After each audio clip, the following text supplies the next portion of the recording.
ইন্নাল হামদালিল্লাহি ওয়াসসালাতু ওয়াসসালামু আলা রাসূলিল্লাহ আম্মা বা'দু ফাউযু বিল্লাহি মিনাশ শাইতানির রাজীম বিসমিল্লাহির রহমানির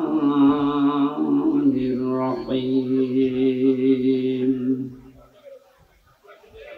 وعباد الرحمن الذين يمشون على الأرض هونا وإذا خاطبهم الجاهلون قالوا سلاما وقال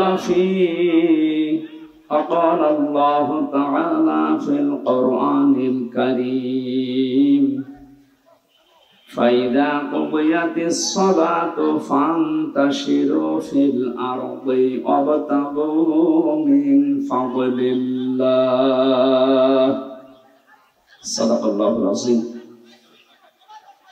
عن أبي هريرة رضي الله تعالى عنه قال قال النبي صلى الله عليه وسلم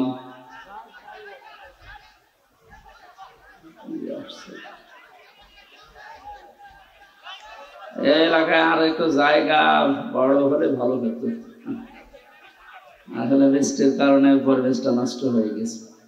কষ্ট হচ্ছে, আমরা তো দেখতে পাচ্ছি। এভাবে শোনা লাগবে ভাই, এমনিতে দিনের বেলা, এরপরও আবার জায়গা সংকীর্ণ। যেভাবে আছেন ওইভাবে ঘন্টা খানিক থাকেন, একটু কষ্ট করেন। যে ইবাদতে কষ্ট বেশি হয় ইবাদতে সওয়াব বেশি হয়, সেজন্য একটু কষ্ট করেন। عن أبي هريرة رضي الله تعالى عنه قال قال النبي صلى الله عليه وسلم اتقي دعوة المظلوم فإنها ليس بينه وبين الله حجاب رواه ابن ماجه. وقال تعالى في شأن رسوله وما زادهم إلا إيمانا وتسليما اللهم صل على سيدنا مولانا محمد وعلى آل سيدنا مولانا আলহামদুলিল্লাহ। বাংলাদেশের ঐতিহ্যবাহী জেলা কিশোরগঞ্জ, কটিয়াদি থানার অন্তর্গত কটিয়াদি বাজার ব্যবসায়ীদের উদ্যোগে মহাবিশ্বের মহাবিশ্বয় আমাদের মালিক, আমাদের মনিব মহান রব্বুল ইজ্জাত ওয়াল জালালের মুখের পবিত্র বাণী কোরআনে কারীম তাফসীরুল কোরআন মাহফিলের স্বনামধন্য সভাপতি, বিশিষ্ট আলেমে দ্বীন, ইসলামিক চিন্তাবিদ, শিক্ষাবিদ জনাব মাওলানা আবুল কাসিম বিপ্লব, সহ সভাপতি, বিশিষ্ট ব্যবসায়ী, ব্যবস্থাপনা পরিচালক, জননী রিয়েল এস্টেট আলহাজ হাফেজ কারি আব্দুল কাদির আতালাল্লাহু উমরাহু ওয়া বারাকাল্লাহু ফি হায়াতি, বলেন আমিন। এতক্ষণ যারা আলোচনা রাখলেন মাওলানা হোসাইন আহমেদ মাহফুজ, হাফেজ মাওলানা সিদ্দিকুর রহমান, মাওলানা মুফতি শফিকুল ইসলাম, মাওলানা সাইফুল ইসলাম, অন্যান্য উলামা ইকরাম, আমার আগে যারা কথা বলছিলেন, আমাদের অভিভাবক, শ্রদ্ধাভাজন ব্যক্তিত্ব বড় ভাই জনাব ওয়াহিদুজ্জামান দামাত বারকাতুহুমুল আলিয়া,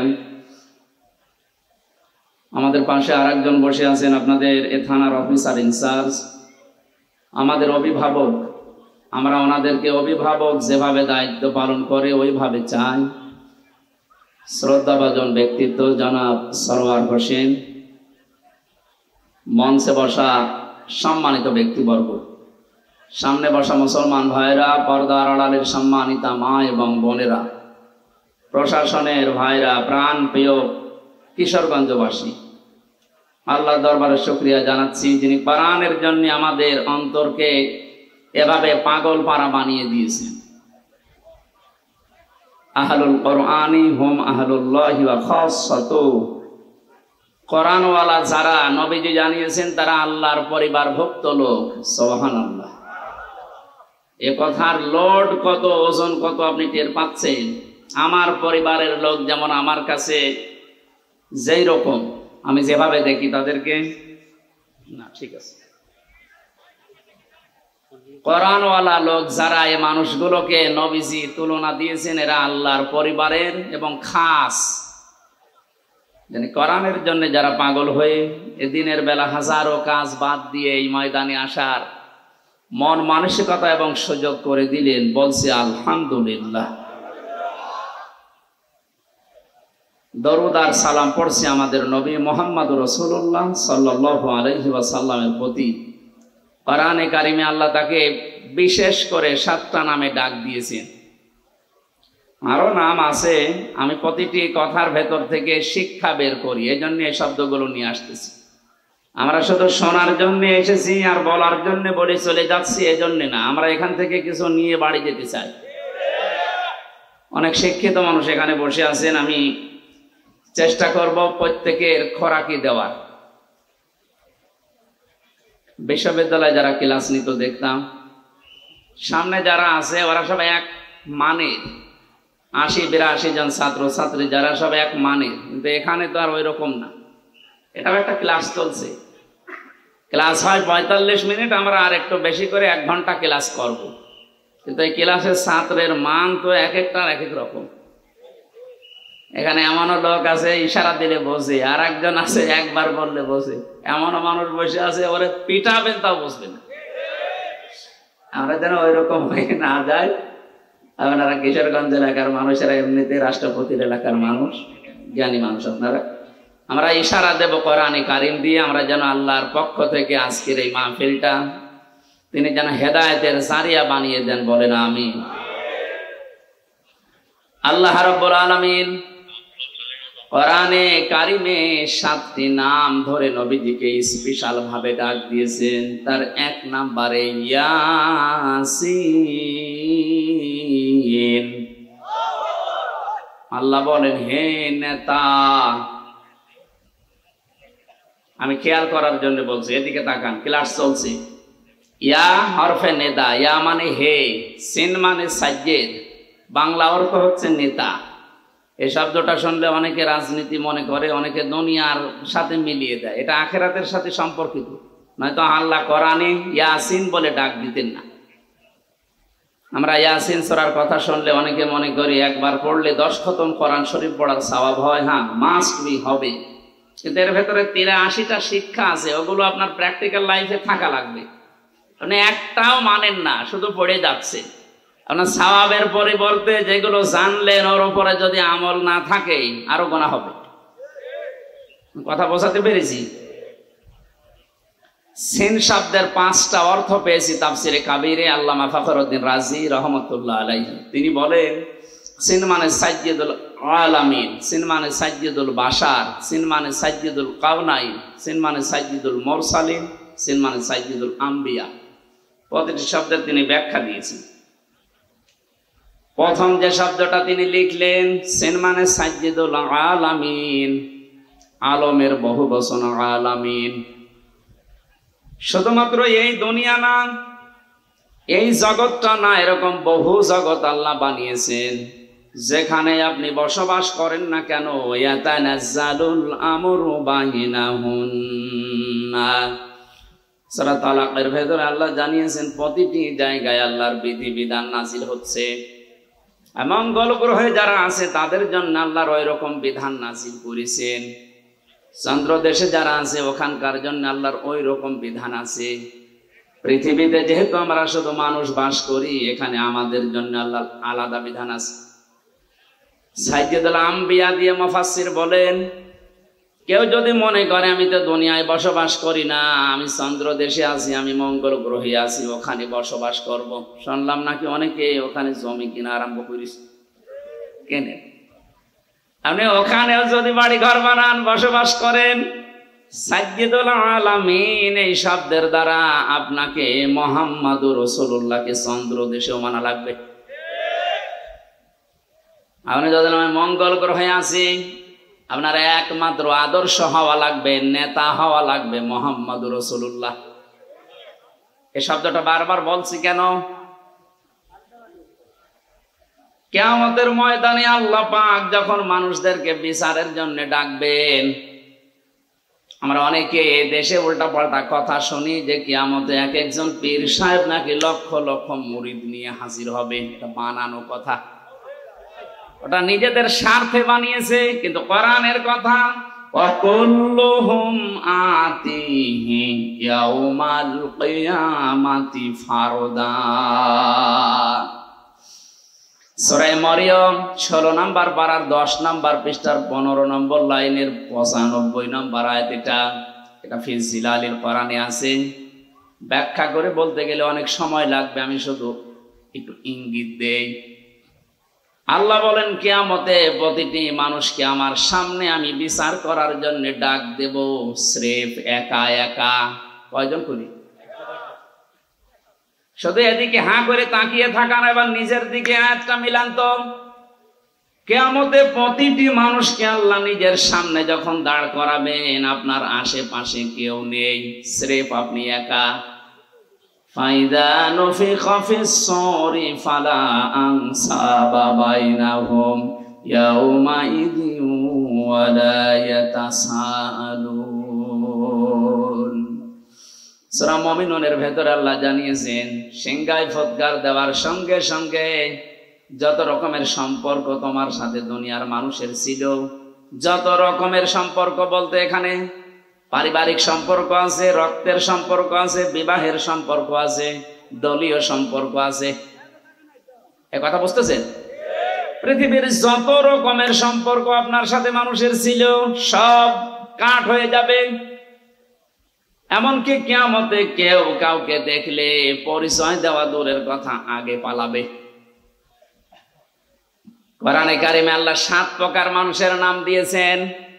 ইয়াউমা ইয়াফিরুল মারউ মিন আখিহি ওয়া উম্মিহি ওয়া আবিহি ওয়া সাহিবাতিহি ওয়া বানিহি ইলা আখির আয়াত। আল্লাহ বলেন কিয়ামতে মানুষ দেখলেই সর্বপ্রথম পালাতে আরম্ভ করবে তার ভাইয়ের কাছ থেকে। প্রশ্ন আসতে পারে, পৃথিবীতে ভাইয়ের চাইতে আপনজন আছে মা, মায়ের নাম আল্লাহ কেন দিলেন না প্রথমে? জবাব দিয়েছেন মুফাসসিরিন ইকরামে ভাবে, পৃথিবীতে আপনি যদি অন্য কোনো জায়গায় গন্ডগোল করেন, যদি দোষ আপনারও থাকে, ভাইয়ের কাছে আসলে দেখবেন দোষ আপনার। এমন অনেক ভাই আছে নিজের ভাইয়ের দোষ জানার পরও প্রতিপক্ষকে মারার জন্য উদ্যোগ নেয়। আর ভরসা যেহেতু ভাইয়ের উপরে ছিল, এজন্য ভাইয়ের নামটা আগে দিয়েছেন। ইয়াফিরু এ শব্দের শাব্দিক অর্থ হচ্ছে মাজা তুলে দৌড় দেওয়া। সাপে তাড়লে মানুষ যেভাবে দৌড়ায়, বাঘে তাড়া দিলে যেভাবে দৌড়ায়, পুলিশ দেখলে যেভাবে দৌড়াতাম, এখন আর দৌড়ান লাগবে না, এখন ওনারা আমাদের বন্ধু। গত কয়েকদিন আগে যশোরের এসপি সাহেব ঘোষণা দিয়েছে, পুলিশের এই চাকরি আমি জান্নাতে যাওয়ার মাধ্যম হিসাবে গ্রহণ করেছি। ওনার এই কথাটাকে 100 ভাগ সাপোর্ট করছে যারা প্রশাসনে আছে। যদি এই নিয়ত নিয়ে কাজ করে, যতক্ষণ দায়িত্বে আছে, আমি যতটুকু খোঁজ খবর জানি, আমার দোলা ভাইও তো আছে, এদের যে ডিউটি কোনো শেষ নেই, 24 ঘন্টায় ডিউটি। তাহলে পুরা 24 ঘন্টায় ইবাদত হবে যদি ওনার ওই মন নিয়ে কাজ করে। আল্লাহ প্রশাসনকে ওইভাবে পাল্টিয়ে যাওয়ার তৌফিক যেন দান করেন। কিছু দুষ্ট লোকের কারণে এই বিভাগটার উপরে আজ মানুষের ক্ষোভ। যাদের জন্য এই করুণ অবস্থা, তারা কিন্তু সব গর্তের ভেতরে পালিয়েছে। তারা তো দায় নিল না। হাজারো এই নিচের যারা আছে এরা এখন কান্নাকাটি করে যে আমরা এখন করবো কি। আমার বাড়ির নিচতলায় একটা পুলিশ ছিল, ও যে কোথায় গেছে আল্লাহ মনে হয় জানে না, এত ভয়ে ছিল। 5 তারিখে বিকালে লোকজন এসে বলছে ওনারা বের করে দিন, মেরে ফেলবো। মেরে ফেলবো না, আমি নিচতলায় এসে নেমে দেখি যে আমার তালা মারা, কেউ নেই, সব আল্লাহ রাস্তায় চলে গেছে। এই অবস্থার সৃষ্টির জন্য যেই কয়টা মানুষ দায়ী, এই কয়টা মানুষের বিচার করা দরকার। সাধারণ যে মানুষগুলো যারা দায়িত্ব পালন করার জন্যই করছে, আল্লাহ রাব্বুল আলামিন প্রশাসনে এখন যারা আছে, আমার যশোরের এসপির কথা শোনার পরে মনটা ভরে গেছে যে আমি দায়িত্ব পালন করছি, এটাই আমার জান্নাতে যাওয়ার মাধ্যম। এই কথাটা কত উপরের কথা আপনি চিন্তা করেছেন? এখানে মানুষ যখন দৌড়ায় কোনো কিছু দেখলে খুব বেশি জোরে ফোর্সে মাজা তুলে দৌড় দেওয়া, বাংলায় পরে খেচ্ছে দৌড়। আল্লাহ বলেন এইভাবে দৌড়াবে। সর্বপ্রথম ভাইয়ের কাছ থেকে, মায়ের কাছ থেকে, বাবার কাছ থেকে, স্ত্রীর কাছ থেকে, সন্তানের কাছ থেকে, বন্ধুর কাছ থেকে, নেতার কাছ থেকে। এই যে যতগুলো মানুষের নাম সিরিয়ালে বললাম, মাথায় যদি মগজ থাকে ভাবেন তো দুনিয়ায় বিপদে পড়লে মানুষ এদের কাছে সিরিয়ালে আগে যায়। কথা বলেন ঠিক কিনা? আর কোরআন যেহেতু আমরা 100% বিশ্বাস করি, কোরআন জানাচ্ছে যে আগে পালাবে। এখান থেকে একটা সূক্ষ্ম তথ্য আপনাদেরকে দিতে চাই, যদিও এই সমস্ত জেলাতে এগুলো একটু কম আছে, ময়মনসিংহ বিভাগে একটু বেশি, আপনারা ওই বিভাগে পড়েননি। অনেক মানুষ বিশ্বাস হয় ওদের এই কথা মতো করে আছে যে কোনো চিন্তা নেই, যা করি করি, বাবা আছে। আপনার বাবা আছে, পালাবে, দৌড়াবে। সূরা আবাসের আয়াতগুলো তার প্রমাণ যে কতগুলো মানুষের নাম আল্লাহ সিরিয়ালে দিলেন। কি বলে আপনার বিবেকে? ভাই যদি পালিয়ে যায়, মা যদি যায়, আমার মনে হয় পীর সাহেব বলবে আল্লাহ আমি পীর ছিলাম না। কিসের পীর? পরিচয় দিলে এখন আমি নিজে ধরা খাবো। নিজে বলবে আমি এগুলো কিছু ছিলাম না, আমি পালালাম। যত রকমের সম্পর্ক আল্লাহ বলেন আনসাব, নসবের বহু বচন, সব সম্পর্ক শেষ। এ চোখ বন্ধ হলে সবকিছু থেকে আপনি মুক্ত। কিয়ামতের ওই কঠিন ময়দানটা যখন আল্লাহ আপনাকে ডাক দেবে, সামনে যদি কেউ দাঁড়িয়েও থাকে চিনতে পারলে বলবেন এই তো আমার ম্যাডাম তামান্না। ও বলবে না আমি আপনাকে চিনি না। আমি হাসির খোরাকি দেওয়ার জন্য বলছি, এটা বাস্তব আসতেছে আমাদের সামনে। এবার নিজেকে একটু দাঁড় করিয়ে দেখেন তো, আপনার এই 60 বছর, 50 বছর, 45 বছর, আমার এখন 32 বছর, এই বয়সটা আমি যা করেছি, সত্যি যদি আমি এখন আল্লাহর সামনে দাঁড়াই, যা করে গেলাম এটা কি জবাব দেওয়ার মতো কায়দায় আছে? না, নেই। আমার তো 32 বছর না, মাঝে মাঝে মনে হয় আল্লাহ তুমি যদি বলো হামজা 2024 সালের আগস্ট মাসের 31 তারিখ পর্যন্ত তোরে মাফ করে দিলাম, শুধু সেপ্টেম্বরের 1, 2, 3 এই 3টা দিনের জবাব দিয়ে জান্নাতে চলে যা। আমার যা জীবন এই 3 দিনের জবাব দেওয়া সম্ভব না। আপনি পারবেন না?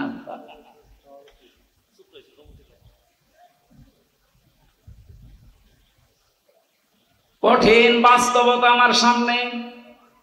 কাবা শরীফ তাওয়াফ করছিলাম যখন, ষষ্ঠ চক্করে দেওয়ার সময় একটা দোয়া মনে আসতেছে, পড়ছিলাম আল্লাহ আল্লাহুম্মা ইন্নী আলাইয়া হুকুকান ফীমা বাইনি ওয়া বাইনিকা। কাবা সামনে নিয়ে বলা হচ্ছে মাবুদ আমি তোমার গোলাম, তুমি আমার মালিক, তুমি আমাকে গোলাম হিসাবে সেই নেই থেকে শুরু করে হামজা বানিয়েছো। আমি কিন্তু উল্লেখ করার মতো কিছু ছিলাম না, একেবারে নেই থেকে শুরু করে আজ হামজা পর্যন্ত তুমি বানিয়েছো। হ্যাঁ, আমার মা বাবা শুধু বিছানায় ছিল, এতটুকুই শেষ, বাকি কিছু করার ক্ষমতা তাদের নেই। বিজ্ঞান জানিয়েছে বাবার স্ফলিঙ্গ দিয়ে দ্রুত গতিতে পানিটা যখন বের হয়ে মায়ের রেহেমের ভেতরে যায়, 40টা দিনে মহান আল্লাহ এটাকে 4টা ভাগে ভাগ করেন। ফালিয়ানজুরিল ইনসানু মিম্মা খুলিকা মিম্মা দাফিকিন ইয়াখরুজু মিন বাইনিস সুলবি ওয়াত তারাইব। আলেম যারা আছেন একটু খেয়াল করেন তো, আল্লাহ বলেন মানুষকে নজর করে না তার জন্মের দিকে। আল্লাহ এমন একটা জায়গায় হাত দিয়েছেন, দুর্বল একটা জায়গা। মানুষকে যদি কেউ ঘায়েল করতে চায়, ছোট করতে চায়, মুখ বন্ধ করে দিতে চায়, সে যেন তার দুর্বল জায়গায় হাত দেয়। আল্লাহ দিয়েছেন এমন একটা জায়গায় হাত দিয়েছেন, আপনি উস বিষ করার মতো ক্ষমতা পাবেন না। কে নিয়ে এত লাফালাফি করো তুমি?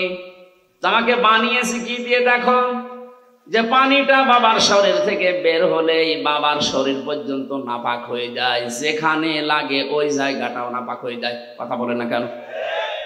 এটা দিয়ে তোমারে আমি বানালাম। এই যে সোলবন এবং তারাইব দিয়েছেন আল্লাহ। আরবি ভাষায় সোলবন এক বচন, তারাইব বহু বচন। বাবার লজ্জাস্থানকে সোলবন বলা হয়, মায়ের লজ্জাস্থানকে তারাইব বলা হয়। বাবার ক্ষেত্রে আল্লাহ এক বচন দিলেন, মায়ের ক্ষেত্রে বহু বচন দিলেন কেন?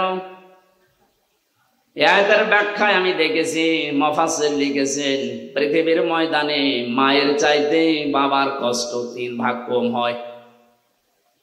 বাবা শুধু বিছানায় থাকা পর্যন্ত, এখান থেকে শুরু করে দুনিয়ার মুখ দেখানো যত দায়িত্ব পালন করেছে আপনার মা।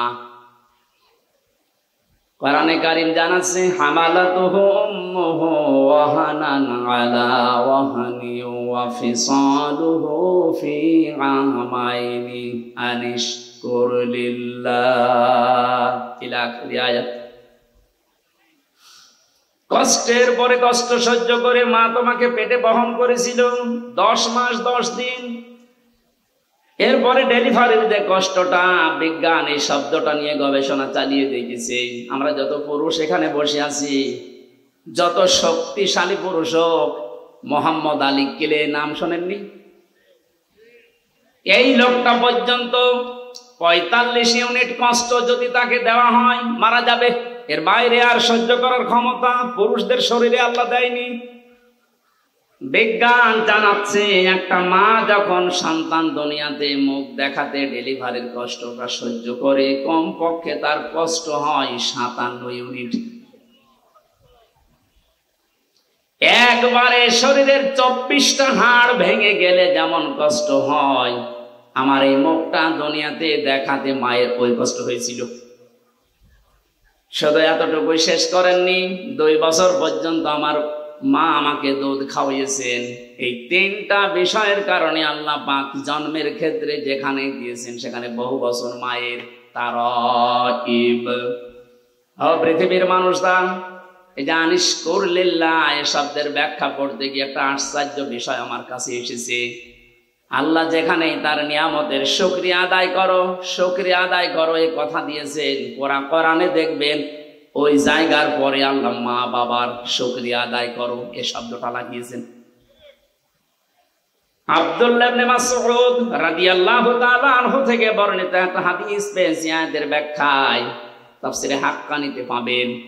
তিনি লিখেছেন, পৃথিবীতে কেউ যদি আল্লাহর নিয়ামত পাওয়ার পরে শুকরিয়া আদায় করে কিন্তু মা বাবার শুকরগুজারি করে না, ও যেন আল্লাহকেও মানে না। আজ এটা যদি আমাদের দেশে থাকতো, তাহলে থানায় অন্তত মা বাবা নিয়ে সন্তানের দায়িত্ব কর্তব্য অবহেলা এরকম কোনো মামলা অভিযোগ ওনাদের কাছে যেত না। আশা করছি একটা খুব ভালোভাবে চেষ্টা করবেন মানার। এটা গুরুত্বপূর্ণ এত বেশি, কিয়ামতে একটা প্রাচীর আল্লাহ বানিয়ে রাখবেন। এই যে প্রাচীর দেওয়া আছে, এখানে আল্লাহ কিছু মানুষকে দাঁড় করাবেন। ওই যে যারা দাঁড়িয়ে আছে মনে করেন ওইভাবে দাঁড়িয়ে থাকবে, ওইদিকে জান্নাত এইদিকে জাহান্নাম, ওদেরকে আল্লাহ জান্নাতে দেবে না। নবীজি বললেন ওদেরকে আল্লাহ জান্নাতে না দিয়ে দাঁড় করিয়ে রাখবে আরাফ নামক এই প্রাচীরের উপরে, জান্নাত জাহান্নামের মাঝে। সাহাবীরা বলে, হুজুর জান্নাতে দেবে না কেন? বলে মানুষগুলো দুনিয়াতে ইবাদত বন্দেগী করেছিল কিন্তু মা বাবার হক আদায় করেনি, এই জন্য জান্নাতে দিচ্ছে না। জাহান্নামে দিচ্ছে না কেন? বিশ্ব নবী বলেন জাহান্নামে দেয় না আল্লাহ এই কারণে, এই মানুষগুলো পৃথিবীর ময়দানে আর যাই করুক না কেন দিন কায়েম করা লাগবে, এই চেষ্টা সাধনায় লিপ্ত থাকতো। সূরা সাফের 10 নম্বর আয়াতের তাফসীরে আছে, পৃথিবীতে যারা আল্লাহর দিন কায়েম করা লাগবে এই টেন্ডেন্সি নিয়ে চলে, কায়েম যদি হয় ভালো, না হলে অসুবিধা নেই, কিন্তু এই চেষ্টা করার কারণে আল্লাহ একামতে দিন কায়েম করা এটা ফরজ, এই কারণে আল্লাহ তাদেরকে জাহান্নামে দেবে না। জাহান্নামে না দিলেও তো জান্নাতে দিচ্ছি না যাদের কারণে, যে বিষয়টা যদিও ছোট মনে হচ্ছে এটা কিন্তু অনেক বড় বিষয় আমাদের জন্য। আজকে থেকে সিদ্ধান্ত নেওয়া লাগবে পৃথিবীর কোনো দিন যেন মা বাবার সাথে বিয়াদবি করা, তাদের সাথে তাদের হক নষ্ট করা আমার দ্বারা না হয়। যতই নামাজ রোজা করে, পাগড়ি বেঁধে তসবিহ হাতে নিয়ে 24 ঘন্টা জিকির করি না কেন, মা বাবার হক যারা আদায় করেন না, আপনি ওই প্রাচীরে দাঁড়িয়ে থাকবেন, জান্নাতে যেতে পারবেন না।